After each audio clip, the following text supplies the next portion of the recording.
Greetings and welcome to the Homeless Consultant channel. My name is Paul B. I am the Homeless Consultant. And I'll be right back.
I'll be right back to tell you what that was about.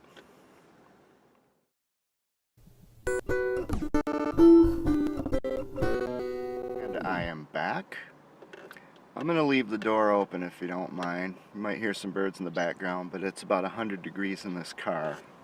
You may see me wiping myself quite a bit here. I'm going to tell you what this Wells Fargo thing is all about. It goes back to the middle of February. There's a young man who I would come into the gas station and chat with. He worked at the gas station. I would get coffee, use the restroom, warm up, things like that. And he invited me to his birthday party in mid-February at a barbecue rib place. I said, yeah, I'd like to do that, because he's been a good guy to me. So I went to the place. It wasn't easy with this car. Cost, some money and stuff. I didn't have anything to get him for a gift, so I used this camera and my still camera to make a documentary film of the event that he could keep with him for the rest of his life. And about 2 hours after the party ended, I sent him that video. 2 weeks later, at the end, about February 27th, 28th, or so, not even that, no, February 25th or so, out of the clear blue sky when I'm talking to him, you see, at this birthday party, his parents weren't there, but his friends were there, his fiance was there, and her parents were there. And he said, my future mother-in-law was really interested in your story. We'd like to help you. And by that, he meant himself, his mother, and his future parents-in-law.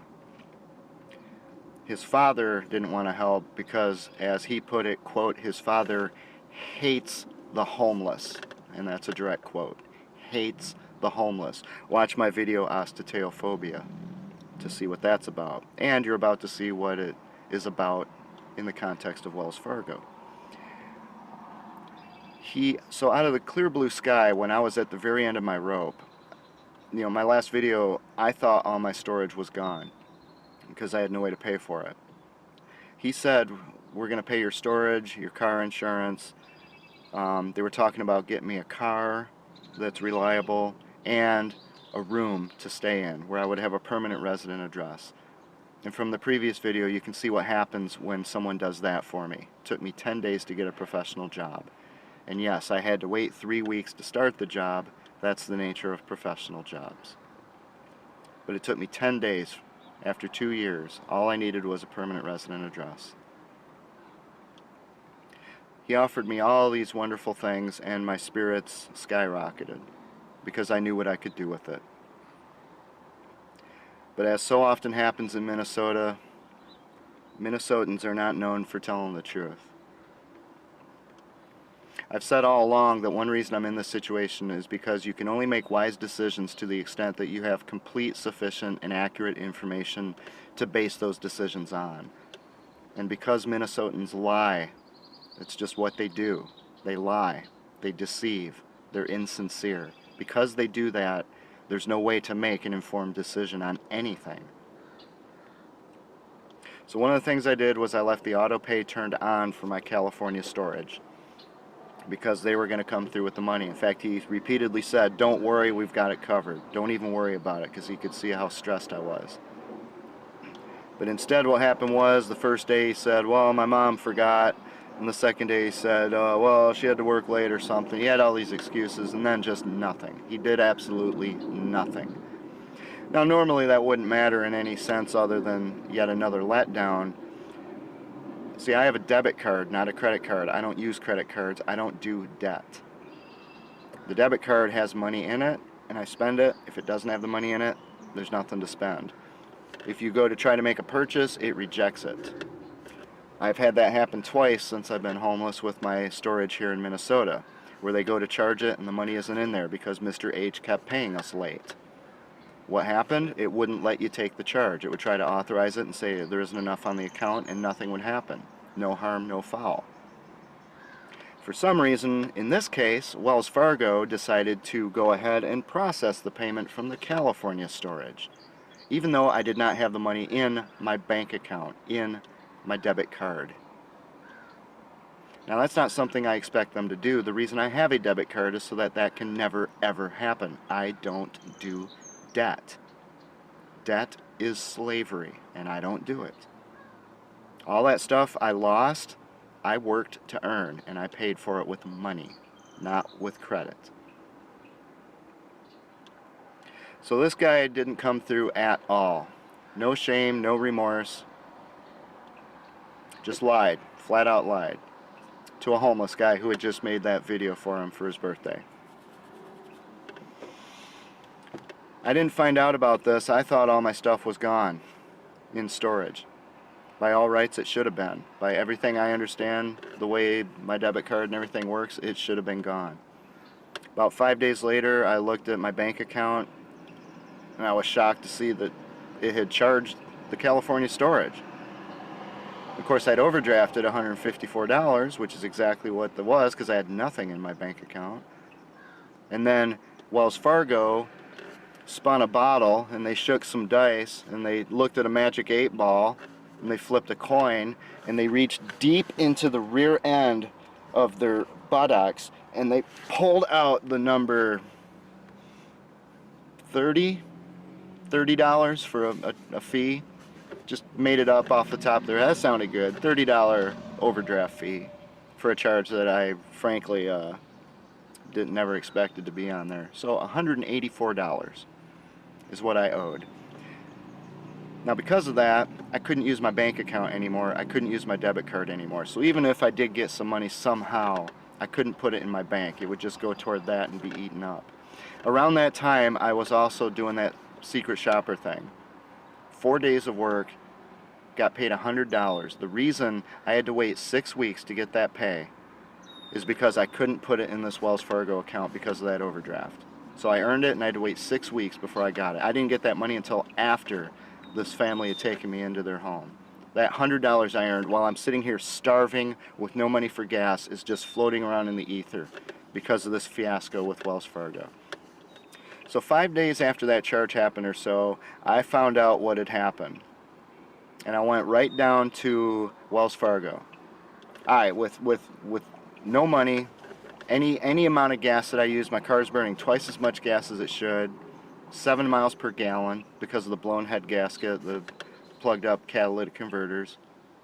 But I took a portion of that, and I drove to Wells Fargo, and I walked in and I talked to a young man there, and I told him what's going on. I said I didn't know this charge would happen. It shouldn't have, by my understanding of things, because I have no money in the account. And I just told him, this is the story.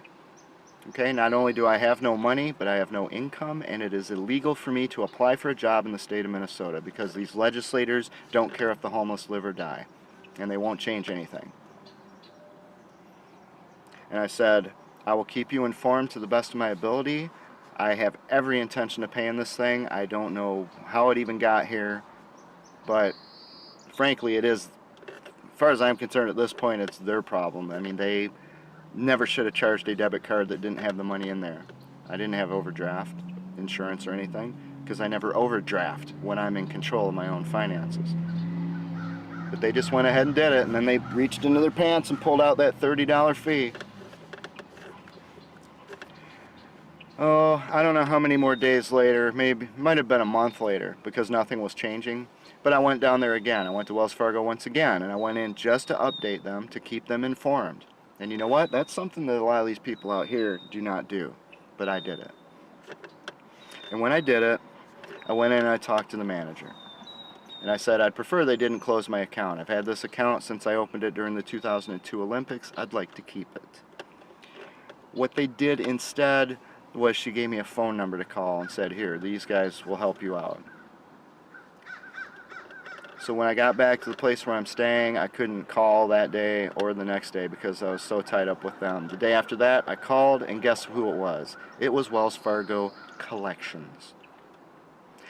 And the little kid at the other end, Gabriel, because he's not going to give his real name. They'll take all my real information, but he ain't going to give his real name, is he? Pretty classy.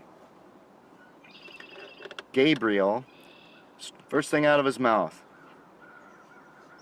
how much are you going to pay today? Nothing. When are you going to make a payment? I don't know. That's what I'm calling you about. Once I figured out it was a collections call, I shut him down and told him how it's going to be. Okay, I didn't call a collections department. I called a department to help me keep them informed so that if there ever is any income that I have, then I can pay this thing off. Because that's what I want to do. I don't do debt. But instead, they decided to put the screws and start turning them right out of the gate. And the fact that I was homeless, living in a car, no job, that didn't mean anything to Gabriel, a representative of Wells Fargo, which means it didn't mean anything to Wells Fargo. I refer you to my video Astateophobia, the fear, loathing, and hatred of the homeless, which leads to discrimination against the homeless, attacks against the homeless, violence against the homeless. What I told Wells Fargo was more than enough information, and the fact that I went to them 3 times of my own volition without them ever contacting me once demonstrated my sincerity. And yet, how did they treat me? Well, about 3 days later, because I gave them that address where I'm staying now, I got a letter from a collection agency for that $184. Not Wells Fargo, but from a third-party collection agency. That's what they did. They sent a homeless person what amounts to a terroristic threat. And guess what? Now that I have a job, and my next goal is to go out and get an apartment, that stupid thing is probably the one thing that's going to prevent me from getting a home now. Getting an apartment. Thank you, Wells Fargo, who I've been in business with for so many years. And with that, I sure hope this video doesn't run out because I want to show you what I'm going to do. This is my Wells Fargo card. I won't show you the number.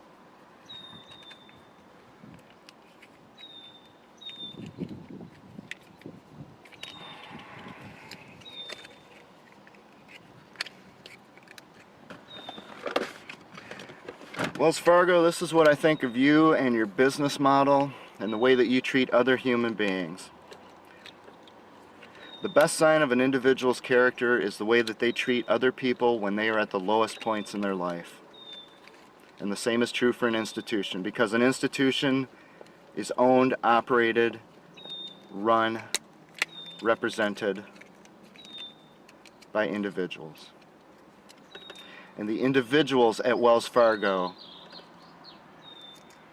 their character was to send a terrorizing letter to a homeless person who had done far more than most house people ever will do to stay on top of things, keep them informed, again, of their own free will, not because they received collections letters. Once I received the collections letter, that's when I stopped talking to Wells Fargo. Terrorizing the homeless. Astateophobia. This is junk. I will never do business with Wells Fargo ever again. And I'm asking all of you out there to never do business with Wells Fargo ever again. You know, if we don't take a stand and stand up against these kinds of things, this is the way it's going to keep going, and it's going to get worse and worse. And I'll give an example of why. When I went into Wells Fargo, what you just saw, I've been waiting to do this for a long time. I went in there and I told them, I now have a job and I now have the money to pay you back. But you know what? You're not getting it for 2 weeks. I'm putting it in an envelope and I'm holding it for 2 weeks. In the meantime, I'm going to go on the internet, I'm going to put a video explaining how you treated me when I was at the lowest point in my life, this far from death. And I'm going to send that out to all those homeless advocacy shelters, missions, and I'm going to let them know the way that Wells Fargo regards the poor and the homeless. And I'm going to ask them to stop doing business with Wells Fargo. Teach this degenerate company a lesson it will never forget. And I'm asking you today, on moral grounds, if you do business with Wells Fargo, stop it and tell them why. There is nothing more I could have done under a situation of duress that most people will never comprehend. Certainly not their president, Timothy Sloan, CEO of Wells Fargo, Timothy Sloan. He's never going to know what it's like to live in a car through 2 Minnesota winters. But if he did, I'm curious whether Timothy Sloan would take a portion of the $5 a day perhaps that he has to work with to put it in a car that gets 7 miles per gallon to drive to a Wells Fargo just to tell them, I really want to pay this back.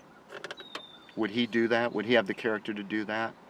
Based on the way the company that he runs operates, I have an opinion as to whether he would do that. Based on the functioning of his company that he's in charge of, the buck stops with him. I wouldn't trust him for a minute with anything. Are you going to trust him with your finances, your family's well-being, your children's college fund, your mortgage, your home? Are you going to trust Wells Fargo with that when this is how they treat a homeless person who shows more initiative and drive than just about any housed person out there? I'm asking you to boycott Wells Fargo and to tell them why and to spread the word. If I am able, I'm going to set up a GoFundMe account or something similar, and I'm going to ask people to donate just $1 toward paying off this ridiculous Wells Fargo bill. And it's not because I need you to pay it back anymore. I have the money already. It's sitting there, and I'll put it in storage, and I'm going to pay it in 2 weeks regardless. But again, it comes down to, with all I've been through, and people do not stand up for you, I would like to see the moral support. And I don't think asking $1 is too much. You know, they're probably going to take a 30-cent fee from it anyway. Again, I can pay it myself. But I'm going to ask you all, I'll put it in the description for this video if I'm able to set it up. Go there and donate just $1, just as a show of support. Go on Twitter, where I'm going to talk about this, and retweet my tweets about it. Tell the world the way that Wells Fargo treats the homeless. Astateophobia, the fear, the loathing, the hatred of the homeless, to such a degree of visceral, bile-spitting hatred that they will even terrorize a homeless person who came to them. Not one they had to go hunt down, get a private investigator to find. I came to them. When I went into Wells Fargo at the beginning of this video, I went in there to tell them just this: I've got your money, but you ain't getting it for 2 weeks. And either I'm going to pay it or some nice people online are going to pay it. But either way, I'm going to spread the word as far and wide as possible about what you do to people when they were at the lowest points in their life. Because all your customers are going to reach that point at some point, and you're going to screw them over the same way you did with me. They're putting their lives at risk. They're putting their children's lives at risk, putting their trust in Wells Fargo. And I'm going to tell everybody that. And when I was in there, I asked for the manager repeatedly. I couldn't speak to the manager. Instead, I got some little kid, fresh off the boat, looked like he's about 20 years old, looked like a clown wearing a suit at that age. No respect for his elders. And you know what he said? You know what he said? He said, "This is the way it is now." When I told him that I grew up in a family of bankers, my father was a banker, my godfather was a banker, he owned 2 mortgage loan companies. My sister was a banker. And when people had trouble, first of all, people at the bank, they knew their customers. They knew them by name. They didn't walk in and say, "Hi there, sir," and then say, "What's your account number?" And you type it in, and then, "Okay, Paul, so," and all of a sudden they're friends. All of a sudden you're on a first name basis with them because they found your name in a computer somewhere. This little kid said, "This is the way it is now." And when I told him that that wasn't the way it was when my father did banking, he said, and I quote, "That must have been a long time ago." What was he saying when he said that? Did he say, "I'm sorry, this is terrible. This is terrible. We should pay more attention to your unique situation, especially when you kept coming to us to keep us updated. This is our fault"? He didn't say that. He said, "This is the way it is now. Basically, love it or leave it." And I'm asking all of you to leave it. To leave Wells Fargo. To run away for your own sake.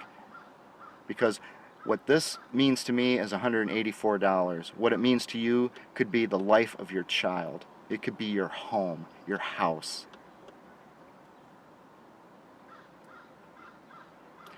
I started out this channel with a series called How Not to Do Business. If you go through that series, you're going to find that Wells Fargo has violated every single rule of decent, responsible, mature adult business. Not the least of which is putting a little kid like this in a customer-facing position. Not letting me speak to the manager about it. Mr. Sloan, my evaluation of you as a homeless guy in this car, based on the way that your company runs and the buck stops with you, my evaluation is that you are a failure as an executive. If you feel differently, have the courage to leave a note on this YouTube video. I won't expect to see it. Mr. Sloan, I went out and spent some money just for you. Because I don't think there's any other way you're going to understand what I'm saying here. I went out and I bought some crayons and I bought some paper. And I'm going to explain the obvious to the people who run the mighty Wells Fargo Bank.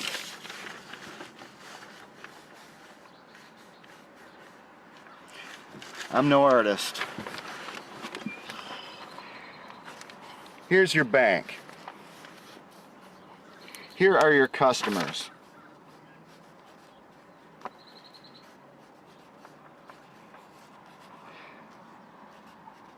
And here's the customer's children. When I was young and I would walk down to my father's bank, or my godfather's bank, either one, I observed the way they did things. That's why I know how to do business. When they would walk in the door, it was like cheers. "Norm! Hello, Mr. Starneman, how are you today?" "Hi, Betty. Hi, Betty, how are the children?" "How's Mary and Johnny?" They knew the kids' names. I don't care how big Wells Fargo is. This is a branch of Wells Fargo, and it's located in Burnsville, Minnesota. Burnsville is not that large of a community, and they don't have every person in here banking at Wells Fargo. You're telling me they can't learn people's names and they can't show enough interest in these people as individuals? Maybe with crayons I can explain it to you, Mr. Sloan. Because what you're doing when this bank becomes Wells Fargo, and apparently this is the new normal, because that's what your employee just told me, is that it's the new normal. This is the way Wells Fargo does business now. This is the way it will be. And he told me. No respect for his elders. He told me how it's going to be. So I'm telling all the people in the world. That's what I'm doing right now. When these people come to the door now, they're just an amorphous mass. And they have a number. That's all they are to Wells Fargo. Wells Fargo sees that. They only see this. They don't see this, the human beings, the family, the children, the parents, the grandparents. They don't see that. They see this number, not a human being. Mr. Sloan, do you understand what I've written here?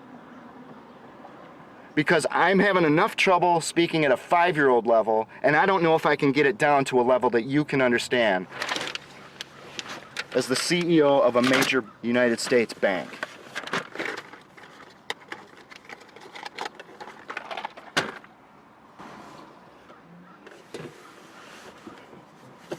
To those of you who've been watching this video, I can't make this point any more clear, and I'm not going to harp on it any longer.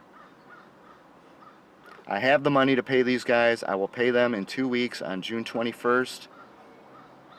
I would appreciate it if you would like to support this effort. Send me $1. Send it through my PayPal.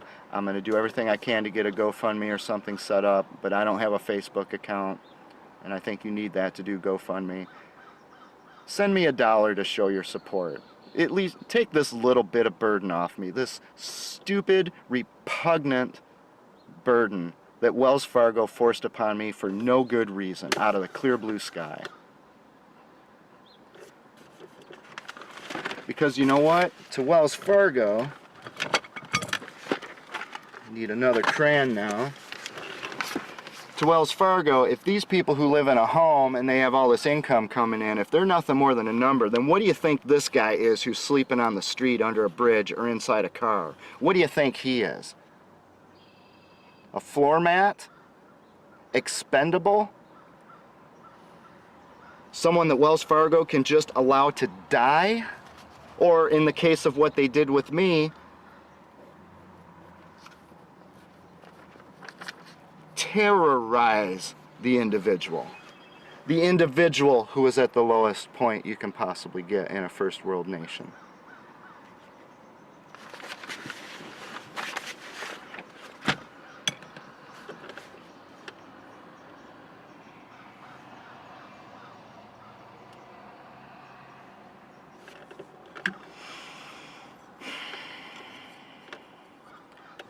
To think that people who are that negligent and incompetent are running major American corporations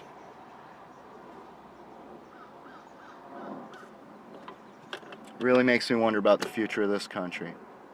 Folks, if you have anything whatsoever to do with Wells Fargo, on moral grounds, on principle, and just out of sheer self-preservation,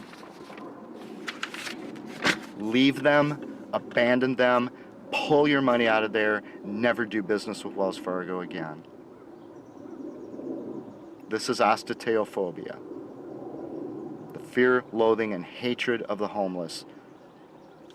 So visceral contempt for the poor and homeless that they would even send out terrorizing, threatening letters to them days after that individual called them.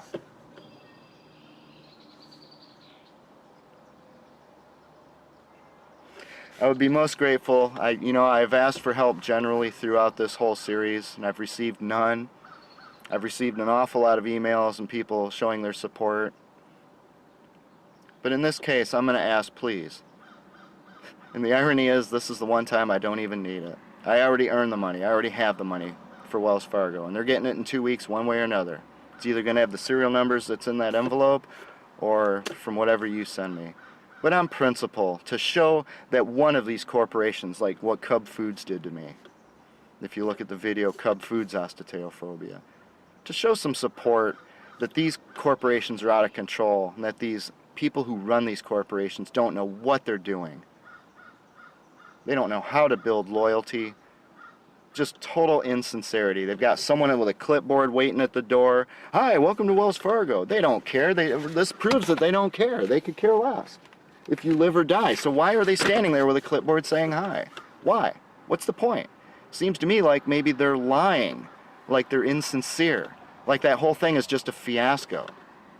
Because the one thing they're not saying when I walk in the door is, hi, Paul, how are you doing? How's everything with, are you still living in the car, or have you found anything? They didn't do that. They didn't bother to get to know this long-time customer well enough to even know I was in that situation. And when I told them, they didn't care. Mr. Sloan, resign. Do so in shame. And take those punks at the Burnsville, Minnesota branch of Wells Fargo with you. If I were a business owner, I couldn't even bear the shame if those people were representing me. Or doesn't that matter to you? That's all I have to say, everyone. If you'd like to chip in $1, I would be most grateful. If not, it doesn't matter, because it's already paid for. In 2 weeks, this piece of crap bank is getting $184 from me one way or another. Please spread this video far and wide. There aren't many businesses that have more potential to destroy your life than a bank. And if this is the way Wells Fargo is going to operate, you need to know that. Spread the word so that other people will know about it. And since it looks like I'm back and I'll be making more videos, please subscribe to this channel, like this video if you did in fact like it, leave comments. And thanks sincerely. Not like Wells Fargo with the clipboard. Hello, sir or madam. I mean it. Thank you. Thank you for watching this video.